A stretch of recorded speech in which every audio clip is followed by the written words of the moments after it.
할렐루야, 살아계신 하나님께서 이 시간도 우리와 함께 하심을 믿습니다. 오늘은 새힘 시리즈 세 번째 시간으로 결코 낙심하지 말라, 반드시 승리한다, 이런 제목으로 하나님 말씀 증거하도록 하겠습니다. 바울 서신을 보면 사도 바울이 기회 있을 때마다 강조하는 말씀이 있습니다. 결코 낙심하지 말라라는 말씀입니다. 오늘 본문 보십시오. 우리가 선을 행하되 낙심하지 말지니라고 합니다. 고린도 후서 4장 1절도 보시면 그러므로 우리가 이 직분을 받아 긍휼하심을 입은 대로 낙심하지 아니하고 라고 합니다. 그러니까 목사, 장로, 권사, 집사, 교사, 찬양팀 등 직분을 맡으면 능력 있게 일만 하는 게 아니라 낙심도 온다는 겁니다. 그래서 직분을 맡은 자들은 결코 낙심하지 말고 맡은 자리를 지키라고 하는 것입니다. 고린도후서 4장 8절도 보시면은 우리가 사방으로 우겨쌈을 당하여도 쌓이지 아니하며 답답한 일을 당하여도 낙심하지 아니하며 라고 합니다. 고난 당하지 않는 사람이 누가 있느냐는 겁니다. 답답할 때나 사방으로 우겨쌈을 당할 때 결코 해서는 안 되는 것이 낙심이라는 것이죠. 고린도후서 4장 16절도 보시면 우리가 낙심하지 아니하노니 우리의 겉사람은 낡아지나 우리의 속사람은 날로 새로워지도다 라고 합니다. 나이 들면은 겉사람이 후패하지 않습니까? 세월이 가면 이 겉사람은 원래 그렇게 되는 것입니다. 그러므로 거울 보면서 내가 어제보다 늙었구나, 어제보다 주름이 좀 늘었구나, 낙심하지 말라는 것입니다. 저도 머리카락이 하루가 다르게 빠져나가도요, 낙심하지 않습니다. 이 바울의 모든 설교와 바울의 이 서신, 이 결론은 결코 낙심하지 말라라고 할 수 있습니다. 바울이 왜 이렇게 낙심하지 말 것을 강조하고 있는 것일까요? 낙심은 신앙의 마지노선이기 때문입니다. 이 마지노선, 이것은 프랑스가 독일의 공격을 막기 위해서 국경지대에 길게 구축한 요새를 말하는 거죠. 이 마지노선이 무너지면 독일군에게 점령당하게 되기 때문에 최후의 방어선이었습니다.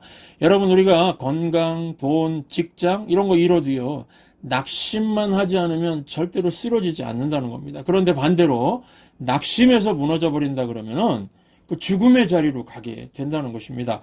이것을 보여주는 사건이 구약성경 민수기 13장에 나옵니다. 가나안을 정복하기 전에 여호수아는 12명의 정탐꾼을 보내서 가나안 땅에 관한 정보 수집을 해오라고 시켰습니다.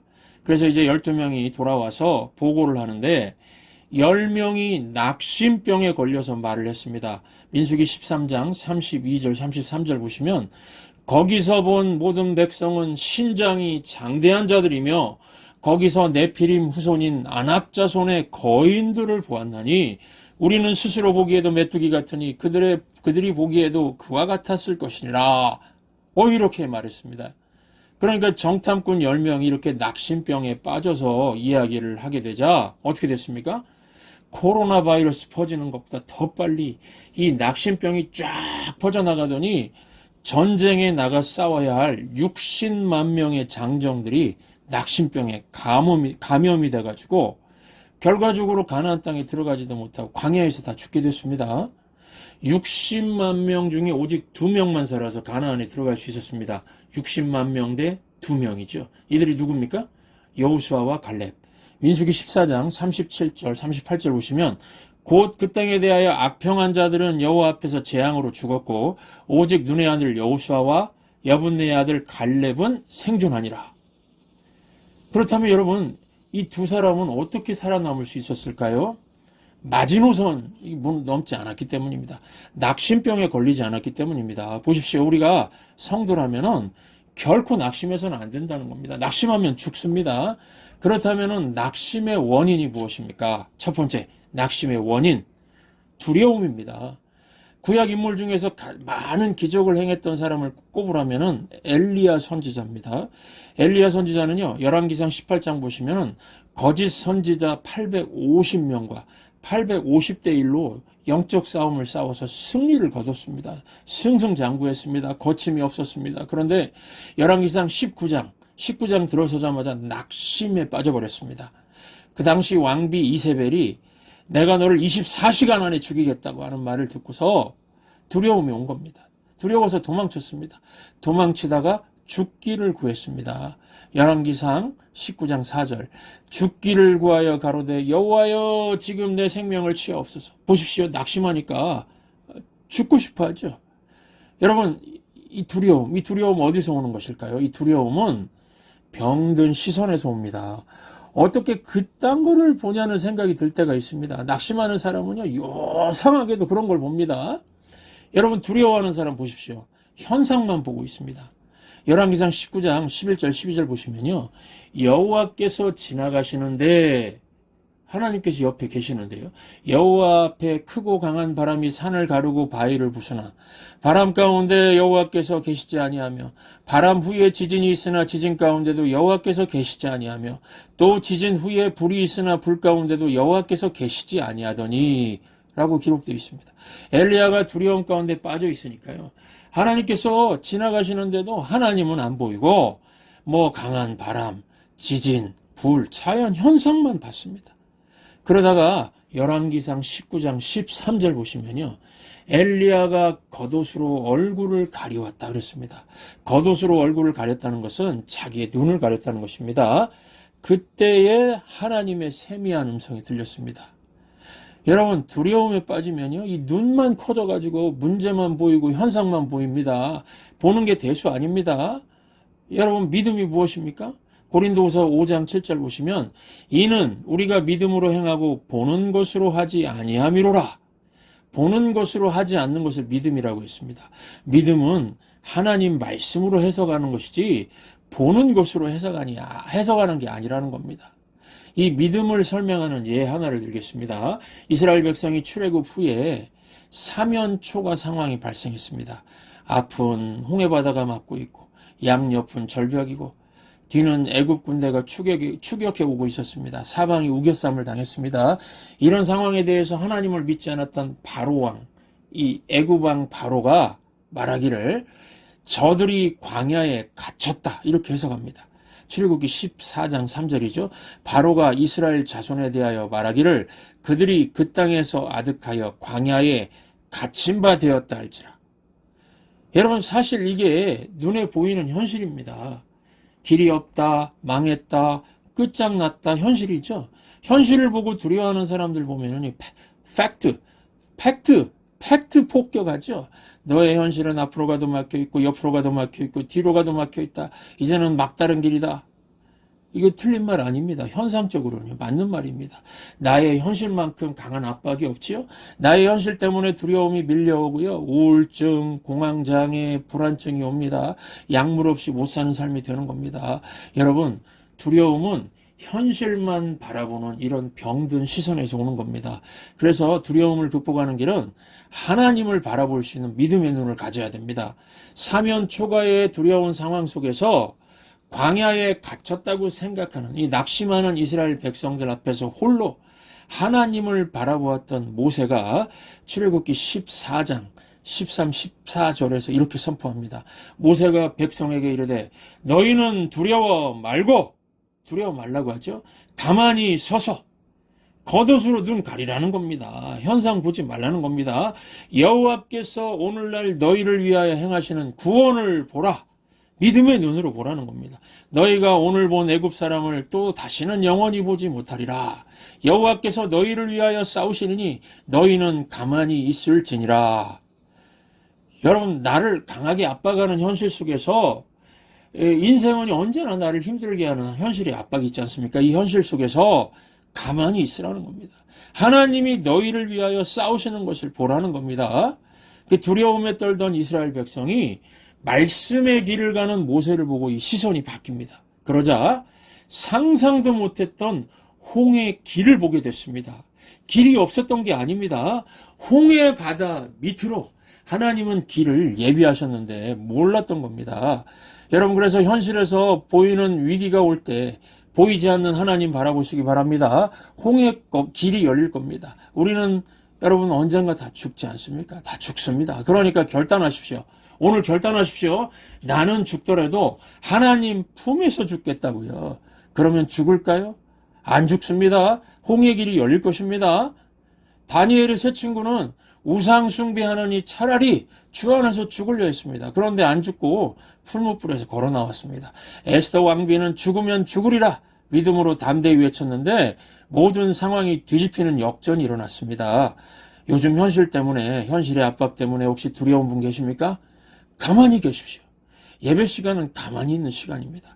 두려운 현실 때문에 마음만 급하면요, 기도도 안 되고 하나님은 안 보이고 하나님 말씀도 안 들리고 요상한 것들만 보입니다. 예배가 무엇입니까? 하나님 앞에서 가만히 있는 겁니다. 지금 제 현실은 경제적으로 바닥이고요. 하나님, 건강도 좋지 않고요. 관계도 다 깨졌지만 하나님 앞에 가만히 지금 있습니다. 저를 불쌍히 여겨주세요. 저를 도와주세요. 이게 예배입니다. 우리가 이 예배를 드리면서 하나님 앞에 가만히 있으면은 우린 가만히 있는데 하나님은 열심히 우리를 위해 일하실 겁니다. 하나님이 말씀하십니다. 시편 46편 10절 11절 가지고 이 시간도 하나님께서 말씀하십니다. 너희는 가만히 있어. 가만히 있으라. 내가 하나님 됨을 알지어다. 내가 하나님이야. 내가 앞으로 할 일들을 보라는 겁니다. 내가 열방과 세계 중에서 높임을 받으리라. 나 하나님은 반드시 이길 거다. 이렇게 말씀하십니다. 자꾸 두려움이 몰려오고 요상한 것들만 보이는 분 계십니까? 문제가 커 보이면 안 됩니다. 문제에 눌리면 문제를 이길 수가 없습니다. 문제가 작아 보일 때까지 기도하시기 바랍니다.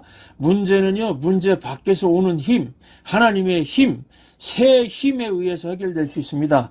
그래서 두려움 돌파를 위해서 예배에 참석하는 횟수를 늘려보십시오. 주일 예배, 금요 찬양 예배, 새벽 예배에 적극적으로 나와서 기도하시기 바랍니다. 기도해야만 오는 펀드, 자금이 있습니다. 기도해야만 오는 사람들이 있습니다. 기도해야만 오는 환경이 있습니다. 기도해야만 오는 아이디어가 있습니다. 보이는 현실에 두려워하지 마시고 보이지 않는 하나님을 바라보십시오. 이 말이 추상적이면 현실 대신에 이 하나님 말씀, 하나님 약속 붙드십시오. 지금 이 설교도 이게 하나님 말씀입니다. 언젠가도 말씀드렸는데요. 경찰견 훈련소 이야기입니다. 경찰견이 4주 훈련을 받고 졸업식을 하게 되었다고 합니다. 일렬로 서 있는 이 졸업생 개들 앞에 맛있는 고기를 던졌다고 합니다. 그러면 어떤 개가 졸업하고 어떤 개가 졸업을 못했을까요? 고기 쳐다보고 달려드는 개들은 다 불합격이었습니다. 끝까지 조련사 쳐다보는 개만 졸업했다고 합니다. 여러분, 보는 게 중요합니다. 건강한 시선은요, 하나님 바라보는 겁니다. 병든 시선은요, 현실만 보고 두려워하고 결국에는 마지노선을 넘어서 낙심에 빠지게 되면 인생 망하는 겁니다. 그래서 여러분, 상황만 자꾸 쳐다보면은 이 졸업도 못하는 그 개 있지요. 경찰견 그 개 같은, 죄송합니다. 그런 개가 되는 겁니다. 하나님 바라보면 승리자 될 것입니다. 찬송이 흘러나오게 될 것입니다. 그 두려움이 변하여 내 기도 되었고 전날의 한숨 변하여 내 노래 되었네. 두려움을 극복하시고 예배를 통해서 두려움 대신에 승리의 확신과 찬송이 흘러나오시길 주의 이름으로 축원합니다. 두 번째, 그러므로 결코 낙심하지 않는 길이 무엇입니까? 말씀을 붙들고요. 하나님 말씀 붙들고 뭐든지 충분히 하시기 바랍니다. 오늘 말씀 갈라디아서 6장 9절 다시 보시면은 우리가 선을 행하되 낙심하지 말지니 포기하지 아니하면 때가 이름에 거두리라 말씀하십니다. 우리가 하나님 말씀 붙들고 사는 성도라면요, 두 가지 하면 됩니다. 내가 할 수 있는 것은 충분히 순종하고 내가 할 수 없는 건 충분히 맡기면 됩니다. 지금 내가 할 수 있는 게 뭐 있지요? 이걸 충분히 해야 된다는 겁니다. 구약의 역사를 보시면은 솔로몬 왕 이후에 나라가 남북으로 나뉘어졌는데요. 열왕기하 13장 보시면 북쪽 이스라엘 왕이 이 당시 요아스였습니다. 요아스는 하나님 뜻대로 행하는 왕이 아니고 악한 왕이었습니다. 그런데 열왕기하 13장 14절 보시면은 엘리사 선지자가 죽을 병이 들었다는 소식을 듣고 이 악한 왕 요아스가 눈물을 흘리면서 내 아버지여, 내 아버지여, 이스라엘의 병거와 마병이여, 그러면서 겸손한 마음으로 찾아왔습니다. 악한 왕인데도요, 영적인 지도자가 죽으면 나라가 어려워질 것이라는 걸 안 것이죠. 그래서 엘리사를 찾아와서 죽으면 안 됩니다. 저를 위해서 기도해 주십시오. 겸손하게 부탁을 했습니다. 그러자 이 병상의 엘리사가 말합니다. 왕이여, 화살을 가지고 땅을 치소서. 요아스 왕이 엘리사 말대로 화살을 가지고 땅을 쳤습니다. 몇 번 쳤을까요? 3번 치고 그쳐버렸습니다. 그러자 엘리사가 의미심장한 말을 합니다. 왕이여, 적국인 아람이 쳐들어오면 3번만 이기고 패하게 될 것입니다. 여러분, 제가 이 말씀 묵상하면서 크게 깨달은 게 있습니다. 하나님이 말씀하시면요, 하나님의 사람이 말씀하면요, 충분히 하는 게 중요하다는 겁니다. 충분히 안 하고 포기해버리니까 낙심이 오고 패배가 오는 겁니다. 무슨 일을 하든 간에 원리가 똑같습니다. 충분히 하라는 것이죠. 박수 치면서, 그죠? 찬송 부르면서 박수 치는 것도 충분히 해보십시오. 무슨 일을 하든 간에 넘치도록 해보십시오. 그게 하나님께서 우리에게 주시는 승리의 횟수가 된다는 겁니다. 그래서 낙심하지 않기 위해서 필요한 거, 다른 말로 열정입니다. 열정. 충분히 하는 거죠. 더 많이 하는 겁니다. 기도도 충분히 하고, 예배도 충분히 드리고, 봉사도 충분히 하고, 구제도 충분히 하고, 전도도 충분히 하고요. 섬기는 것도 충분히 하고요. 하나님 앞에서 내가 할 수 있는 순종을 충분히 해보십시오. 낙심할 여유가 없습니다. 누가복음 5장을 보시면은 예수님과 베드로가 처음 만나는 사건이 나옵니다. 밤새 고기를 잡으려고 애썼지만은 이 잡지 못한 베드로에게 예수님께서 깊은 데로 가서 그물을 내려 고기를 잡으라 했습니다. 그리고 그물이 찢어질 정도로 고기를 잡게 됐습니다. 그리고 난 다음에요, 누가복음 5장 8절 보시면은 시몬 베드로가 예수님 앞에 무릎을 꿇고 엎드리면서 주여 나를 떠나소서, 나는 죄인입니다, 이런 고백을 합니다. 여러분, 이게 문맥상 좀 앞뒤가 맞지 않죠? 예수님 감사하고 감사합니다, 감사합니다 이래야죠. 문맥상으로 연결이 되려면은요. 그래서 제가 원어 성경으로 봤습니다. 원어 성경으로 이 본문을 읽어보면은 이해가 되는 부분이 있습니다.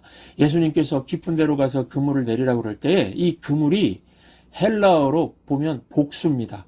그물들입니다.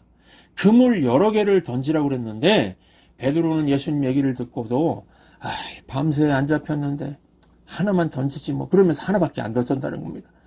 나중에 그물 하나에 막 고기가 많아 찢어질 것 같은 거 보고서 베드로가 거기서 충격을 받은 겁니다. 예수님 말씀을 저버리고 그물 하나만 내려가지고 그물이 찢어지는 상황이 벌어진 것입니다. 그러니까 베드로가 충분히 순종하지 않았다는 것입니다. 믿음이 없었다는 것입니다. 예수님께서 그물들을 던지라고 했으면 충분히 믿고 순종해야 하는데 자기 생각으로 재단해서 한 개밖에, 하나로 줄여버린 겁니다. 여러분, 우리가 하나님 말씀이 주어졌을 때 충분히 순종하지 않고요, 10분의 1로 줄여버리죠. 그러면 그때 낙심이 온다는 겁니다. 여러분, 우리가 하나님께 받은 건강, 시간, 돈 있지 않습니까? 이걸 10분의 1, 100분의 1로 줄여서 하나님께 충성한다고 하지 마십시오. 충분히 충성하고 충분히 헌신하고 충분히 나눠주시기 바랍니다. 이 록펠러 그러면은 억만장자죠. 53세에 억만장자가 되었는데 1년 살고 죽게 될 것이라는 의사의 판정을 받게 되었습니다. 참 돈다발 속에서 돈 냄새 맡고 죽게 되는 거죠. 자기가 제일 사랑했던 그거에 푹 빠져가지고 죽게 된다는 이 아이러니죠. 이 유머 같은 인생 아닙니까? 이때 이 록펠러가 예수님을 진실로 믿고 2가지를 예수님께 배웠다고 합니다. 죽으면은 재물 못 가져간다, 이거 하고요, 내가 구원받아야 된다, 이 2가지요. 그래서 남은 1년 동안 53년 동안 못했던 충분한 섬김, 충분한 나눔을 했다고 합니다. 그리고 1년 뒤 54세에 죽는다던 그가 98세까지 살게 되었습니다. 하나님께 받은 것 충분히 나누고 섬기고 충성하다 보니까 낙심병이 걸려 죽음을 이르게 된다고 그랬죠? 죽음이 다 멀리 도망가 버렸습니다. 하나님께 헌신하면서 충분히 이렇게 인생을 다 베풀면서 살다 보니까 건강이 찾아와 버렸다는 겁니다. 하나님께 받은 거 그러므로 충분히 나눠보십시오. 충분히 하게 될 때에 낙심에서 자유로워지고 여러분 죽음도 멀리 떠나버리고요, 언제나 100% 승리하는, 그래서 100% 승리하는 믿음의 종들 다 되실 수 있기를 주의 이름으로 축원합니다.